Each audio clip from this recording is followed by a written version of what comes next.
అధిక బరువు అనేక సమస్యలకు కారణం. సాహితీ యోగా ఆన్లైన్ క్లాసులో జాయిన్ అవ్వండి.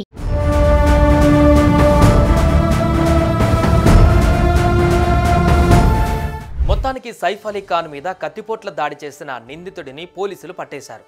ప్రస్తుతం అతన్ని విచారిస్తున్నారు. కథ సుఖాంతం అన్నట్టే ఉంది, కానీ ఈ ఘటన వెనక ఎన్నో ప్రశ్నలు తలెత్తుతున్నాయి. అదెలా అంటే, ఒక దొంగ ఒక ఇంట్లో దూరి దొంగతనం చేసే సమయంలో ఆ ఇంటి యజమాని ఎదురై ప్రతిఘటిస్తే అతని మీద కత్తితో దాడి చేయడం అన్నది న్యాచురల్. అయితే ముంబైలోనే అత్యంత భద్రత ఉండే ప్రదేశం బాంద్రాలో ఉండే ఓ అతిపెద్ద కమ్యూనిటీలోకి ఓ సాధారణమైన దొంగ దూరడం సాధ్యమేనా? ఇది ఒక దొంగోడు చేసిన ఆకృత్యం అంటూ పోలీసులు చెబుతున్న మాటలు ఎంతవరకు నమ్మగలం? సైఫ్ మీద అత్యాయత్నం ఘటనలో ఇలా ఎన్నో ప్రశ్నలు. ఏమిటవి? బ్రీఫ్గా మాట్లాడుకుందాం.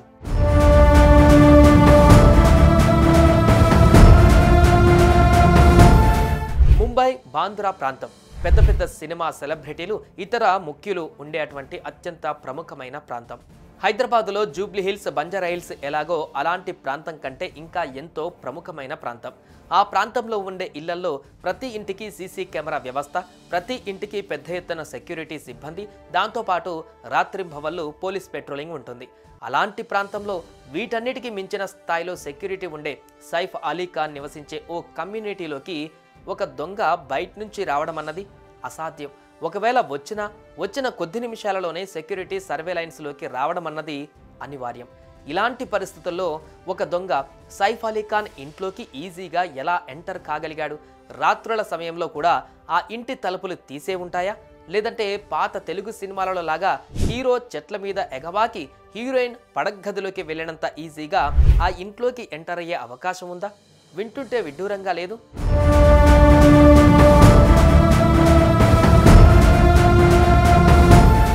ఓకే, ఏదో ఒక విధంగా ఎంటర్ అయ్యాడనే అనుకుందాం.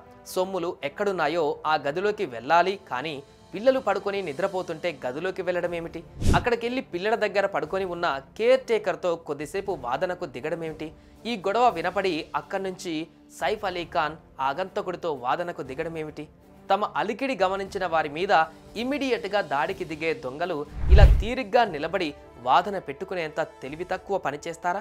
ఈ ప్రశ్నకు సమాధానం ప్రాణాపాయం నుంచి బయటపడ్డ సైఫ్ అలీ ఖాన్ బయటకు వచ్చి మాట్లాడితే తప్ప దొరికే అవకాశం లేనిలేదు.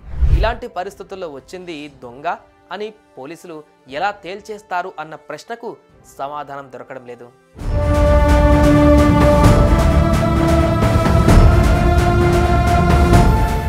ఇవే కాదు, ఈ ఘటనకు సంబంధించి ఎన్నో ప్రశ్నలు తలెత్తుతున్నాయి. ఉదాహరణకి హైదరాబాద్లో ఉండే ఓ సాధారణ కమ్యూనిటీలోనే అటు ఇటుగా తక్కువగా 50 మంది దాకా రకరకాల ప్రాంతాలలో సెక్యూరిటీ సిబ్బంది ఉంటారు.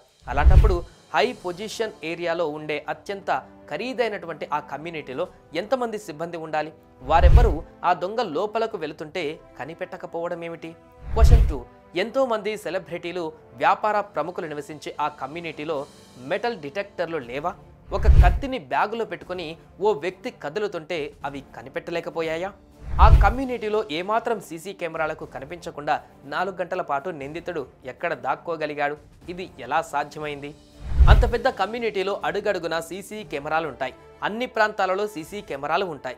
ఫైర్ ఎగ్జిట్ కోసం ఏర్పాటు చేసిన మెట్ల ప్రాంతాలలో అయితే ఇంకా ఎక్కువగా ఉంటాయి.